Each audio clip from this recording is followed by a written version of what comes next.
அப்படி இல்லை.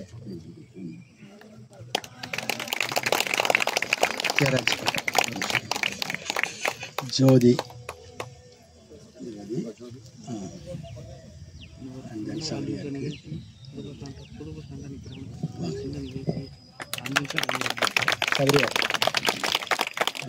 தனி கிளாஸ். கடையில் வள்ளல்களில் இருக்காப்புல அலிசங்கர் போட்டேன்னா போடலையா?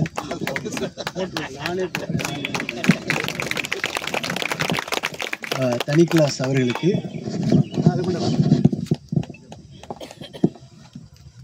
இவர் வந்து பல வள்ளல்களை பற்றி கேள்விப்பட்டிருக்கீங்கள, அந்த மாதிரி கொடுத்துக்கிட்டே இருக்கிறாரு. இன்றைக்கும் ஆயருக்கு நேரம் முந்தா நாள் ஈவினிங் தான் ஆயருக்கு நேரமே கிடச்சிச்சு. என்ன செய்யலாம், எப்படியாவது இதை ஒரு எளிமையாகவும் பண்ணணும், அது ஒரு பப்ளிக்காகவும் பண்ணணுமே நினச்சேன். உன் ஒய்ஃப்கிட்டே வேண்டிக்கிறேன் தனி கிளாஸு, நீ வந்து எம்பியை கேட்டுப்பாரு அப்படின்னு சொன்னேன். உடனே எம்பி ஒத்துக்கிட்டாருன்னு சொன்னார். அது ஒரு புதுமை இல்லையா? புதுமை, பெரிய புதுமை.